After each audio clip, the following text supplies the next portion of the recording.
አረብ ሀገር ላይ ስንመጣ ሁላችንም እያንዳንዳችን ይዘነው እና አቅደነው የምንመጣው ነገር አለ። በተለይ ደግሞ አብዛኞቻችን ጓደኞቻችን እዛ ሀገር መጥተው እኛ እዛ ሀገራችን ላይ ቀርተን ጓደኞቻችን የተለያዩ ብልጭ ነገሮችን ሲያሳዩን ስናይ እኛም እንደነሱ በአስቸኳይ የምንሆን ይመስለንና ሳናስበው ስደት እንገባለን። ዛሬ ይዤላችሁ የመጣሁት የአንዲት እህቴን ታሪክ ነው። ሰላም ጤና ይስጥልኝ ውድና የተከበራችሁ የሙቪ ዩቲዩብ ተከታታዮች በያላችሁበት የዓለም ዳርቻ ሰላማችሁ ይብዛልኝ ብያለሁኝ። ይህንን ቪዲዮ ስትከታተሉ እስከ መጨረሻው በማየት ላይክ እና ሼር ሰብስክራይብ ያደረጋችሁ ለብዙዎቻችን እንዲደርስ አድርጉልኝ። እንዲሁም አዲስ ለመምጣት ያሰቡ እህቶቻችን ሲመጡ ሰውን አይተው ነው መምጣት ያለባቸው ወይስ የራሳቸው ችግር ግዴታ መውጣት ስላለባቸው የራሳቸውን ችግር በራሳቸው መፍታት ነው ያለባቸው? አረብ ሀገር ሲመጡ ምን ሰንቀው ነው የሚመጡት? ምን አይተው ነው የሚመጡት? የሚለውን ሰፋ አድርጌ ላብራራላችሁ መጥቻለሁኝ። ይሄም ደግሞ የአንዲት እህቴ ታሪክ ነው። እንግዲህ እህታችን የ12 ዓመት ህፃን ልጅ ናት። 12 ዓመት ማለት በጣም ልጅ ናት። እንግዲህ በአሁኑ ሰዓት 12 ዓመት ላይ ፓስፖርት ያወጣችው 22 ዓመት ብላ ነው። 10 ዓመት ጨምራ ማለት ነው። አንደኛ የኢትዮጵያ ፓስፖርት የሚሰጠው እንደኔ በህግ መጠየቅ አለበት ብዬ አስባለሁ። ነገሩ ምን ህግ አለ ብቻ መጠየቅ አለበት። ለምን ብዙ ጊዜ እንደዚህ አይነት ነገር የሚያስወጡ እህቶቻችን ቢያንስ እኛ ፓስፖርት ስናወጣ በነበረበት ሰዓት እኔም ጋር ትልቁኝ ከወለድኩም ስለሆነ ያወጣሁት እኔ እንደዚህ አይነት ውስጥ ያው በትክክለኛ እድሜ ነው የመጣሁት። ነገር ግን ሰሞኑን በሶሻል ሚዲያ የምናያቸው አንዳንድ ቪዲዮዎች፣ አንዳንድ ፎቶዎች አሉ። ይህች እህታችን በ12 ዓመቷ ፓስፖርት አወጣች። በ12 ዓመቷ ፓስፖርት ስታወጣ 22 ዓመቴ ነው ብላ ነው ያወጣችው። ከዛ ግን ፓስፖርቱን እጇ ላይ ይዛ 14 ዓመት ሆናት። ፓስፖርቱ 2 ዓመት ሆነው ማለት ነው። ፓስፖርቱ 2 ዓመት የሆነው ፓስፖርቱን ለመቀበል በጦርነቱም በምኑም ምክንያት 1 ዓመት ፓስፖርቱ እጇ ላይ ሳይደርስ ተቀምጦ ነው ማለት ነው። ፓስፖርቱ ወጥቶ ተዘጋጅቶ አብቅቶ ግን እጇ ላይ ሳይደርስ 1 ዓመት እዛው ቀረ። ከዛ እሷ እጅ ላይ መጥቶ ደግሞ 1 ዓመት ተቀመጠ ማለት ነው። 1 ዓመት የተቀመጠበት ምክንያቱ ደግሞ አሁንም ጦርነቱ ነው። ፓስፖርቱን በእጇ ይዛ በመኪና እንቅስቃሴ አስቸጋሪ ስለነበረ ወደ አዲስ አበባ ሄዳ ፕሮሰስ መጀመር ስላልቻለች በአንዳንድ ችግሮች በአንዳንድ ምክንያቶች ያው ተዘናግታ 2 ዓመት ፈጀ ማለት ነው። ፓስፖርቱ 14 ዓመት ሆናት ማለት ነው። ከዛ ይች ልጅ እንግዲህ በ14 ዓመቷ ስደትን ሀ ብላ ልትጀምር አዲስ አበባ ትመጣለች። እንግዲህ አዲስ አበባ ስትመጣ ያው ስልክ መያዝ አለ። የጎረቤት ልጆች ከሷ ቀደም ብለው የመጡ ያረጉትን ነገር አንዳንድ ነገር ታያለች፣ ምን ትላለች እና እሷም እንግዲህ በቃኝ ብላ የኢትዮጵያ ኑሮ በቃኝ ብላ ወደ ስደት ልትመጣ ወደ ሳውዲ አረቢያ ልትመጣ አዲስ አበባ ትመጣለች።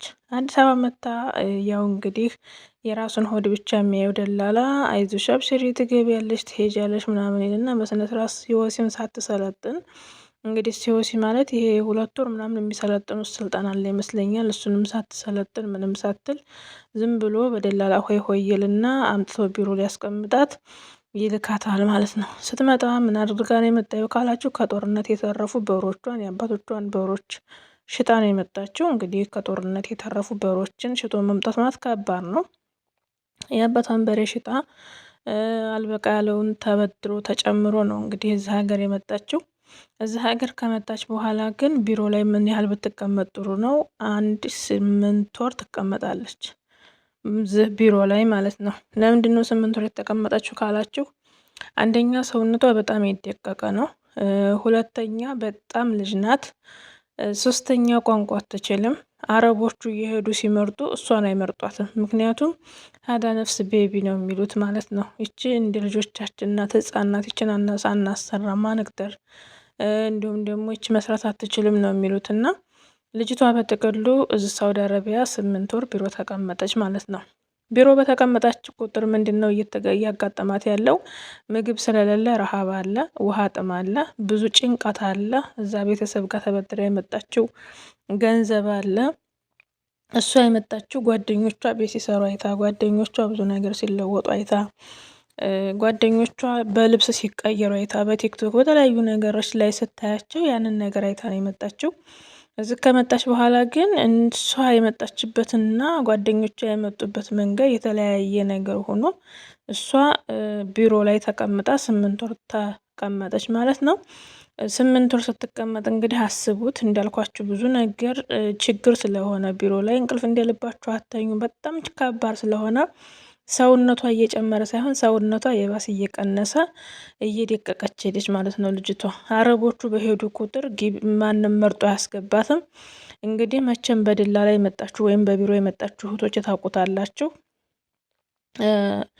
በቢሮ መታችሁ ስራ ካልገባችሁ ቢሮዎቹ እንዴት እንደሚያመናጭቁ እንዴት እንደሚያደርጉ ታውቃላችሁ። እና ድብደባም ሁሉ ስላለ በጣም ብዙ ነገሮችን ብዙ ግፎችን መከራዎችን አሳለፈች። መጨረሻ ግን ምንድን ነው ያደረገችው?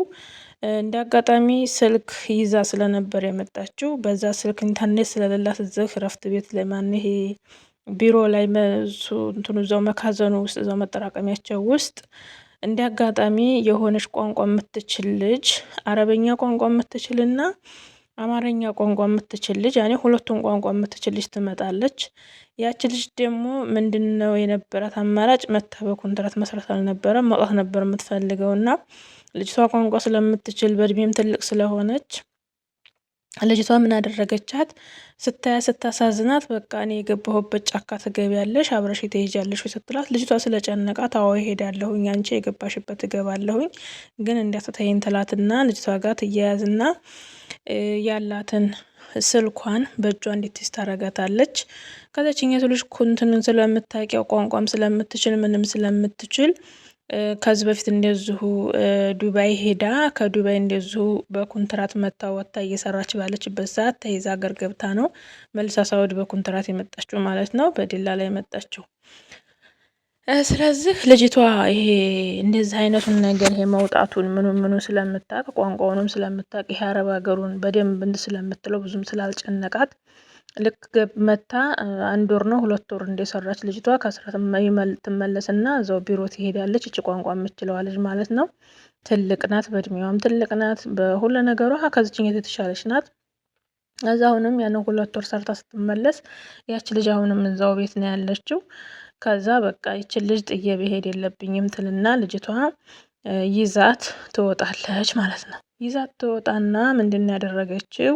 ይዛት የወጣችበት ቤት የሀበሾች ቤት ስለሆነ ምግብ እንድትበላ ራሷ እንድትጠብቅና የተወሰነ ሰውነቷ እንትን እንዲል አደረገች። ከዛ መልሳ ስራ ገባች ማለት ነው። ስራ ገብታ አሁን ልጅቷ ከመጣች አመት ከ6 ወሯ፣ አሁን አመት ከ7ኛ ወሯን እየሄደች ነው ማለት ነው። አመት ከ7 ወር ስትቀመጥ እንግዲህ አንደኛ ልጅ ስለሆነች ቋንቋ ስለማትችል ስራ ስለማትችል ስራም ደግሞ አሁን ሳውዲ አረቢያ ላይ ስራ ስለሌለ እየሰራች ያለችው በትንሽ ብር ነው። ስለዚህ ያ ብር ደግሞ ምንድነው የሚሆነው? የመጣችበትን ወይም ደግሞ የወጣችበትን ብር ነው የምከፍለው እየሰራች ማለት ነው። አብዛኞቹ እንግዲህ ሰርቶ ክፍያ ስለሆነ የሚወጡት፣ የወጣችሁ ስላችሁ እንግዲህ ይገባችኋል ብዬ ነው። ያንን ብር ነው እየከፈለች ያለችው እና ቤተሰብ በጣም ተጨንቆ ስለነበረ የእሷን ገንዘቧ ሳይሆን የእሷን ጤንነት ነበር ሲጠይቅ የነበረው ቤተሰብ። መጨረሻ ላይ ግን ያው የፈረድበት ይሄው ቲክቶክ እና ይሄው ስልክ መጣ። እሷም የሰጧትን ሰልባጅን መቀያየር ጀመረች። አሁን አመት ከ7 ወሯ ነው እንግዲህ ኢትዮጵያ እስካሁን ድረስ የሸጠችውን የአባቷን በሬ እንኳ አልገዛችም ማለት ነው።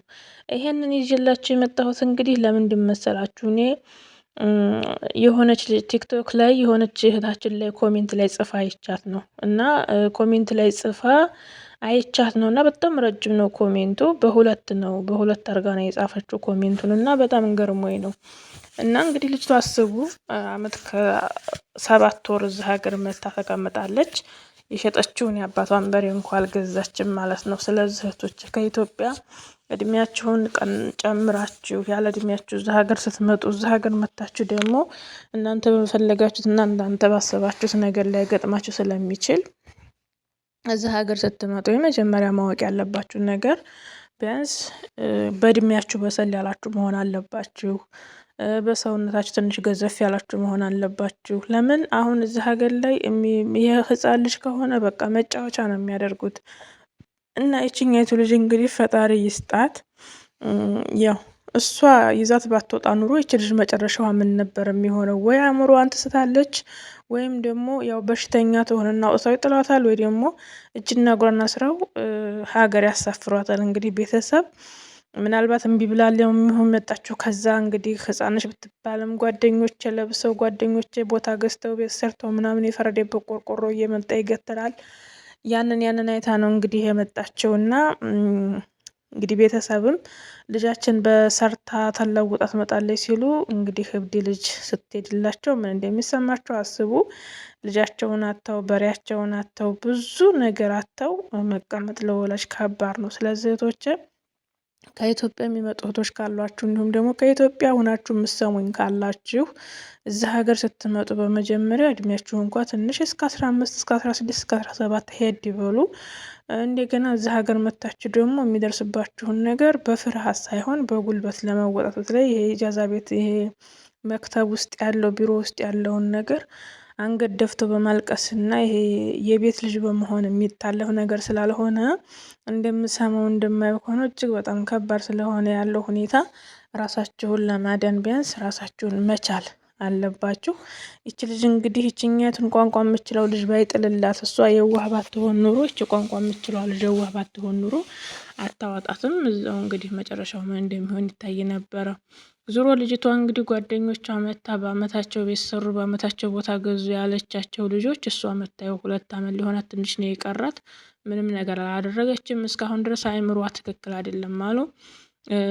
እንደዚህ ስራ ፈታ ኢጃዛ ቤት ቁጭ ካለች በቃ የመጣችበትን ወር ነው የምትቆጥረው፣ የመጣችበትን አመት ነው የምትቆጥረው አሉ። ስለዚህ እዛ ሀገር መታችሁ ትንሽ ከበድ ስለሚል ከኢትዮጵያ ስትመጡ አንደኛ የሚደርስባችሁን ነገር ለመቋቋም፣ ሁለተኛ እዛ ሀገር መታችሁ ልትሰሩም ላሰሩም ስለምትችሉ እዛ ሀገር የሚመጣ ሰው በሙሉ ስራ እንደማይሰራ አውቃችሁ ሁላችሁም ሁሉም ስራ ይገባል ማለት አይደለም፣ ሁሉም ስራ ይፈታል ማለት አይደለም። ትንሽ ደሞዝ የሚከፈለው አለ፣ ብዙ ደሞዝ የሚከፈለው አለ። ያ እንደ ርዝቅ እንደ እህል ውሃ ነው።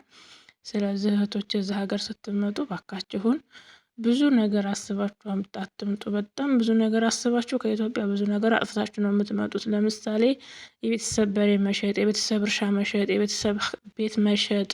በቃ ሂጄ በ2 አመት በ3 አመት መልሰዋለሁ፣ ማነው በ2 ወር በ3 ወር መልሰዋለሁ እያላችሁ እዛ ቤተሰብንም ማክሰራችሁ እንደገና ዝመታችሁ እናንተ አእምሯችሁን አጨናንቃችሁ ጥሩ ስለማይሆን ለዛሬ ይሄ ለእናንተም ይጠቅማችኋል ብዬ ስላሰብኩ ነው። ስለነበረን ቆይታ እጅግ በጣም አመሰግናለሁ። ወዳችኋለሁ። የሸጋነት ነበርኩኝ። ላይክ፣ ሼር፣ ሰብስክራይብ እያደረጋችሁ አበረታቱኝ። ግን ሁልጊዜም እንደምላችሁ ከኢትዮጵያ ስትመጡ የትኛውም ሀገር ላይ ስትመጡ የምትሄዱበት ሀገር ላይ ሊደላችሁም ላይደላችሁም ስለሚችል እናተርፋል ብላችሁ የምታከስሩት ነገር ከባድ ስለሆነ ከኢትዮጵያ ያሉ በጣም ከባድ የሆኑ ነገሮችን አጥፍታችሁ ባትመጡ የተሻለ ነው እላችኋለሁኝ። ፈጣሪ አምላክ ወጥቶ ከመቅረት ይጠብቃችሁ፣ የጠብቀን፣ ያሰባችሁትን ያሳካላችሁ። እወዳችኋለሁ። መልካም ጊዜ። የሸጋነት ነበርኩ። ላይክ፣ ሼር፣ ሰብስክራይብ ማድረጋችሁን አትርሱ። ፈጣሪ በእግር ወጥቶ በሳጥን ከመመለስ ይጠብቀን። ለሀገራችን ሰላም ፍቅር ያምጣልን። እወዳችኋለሁ። መልካም ጊዜ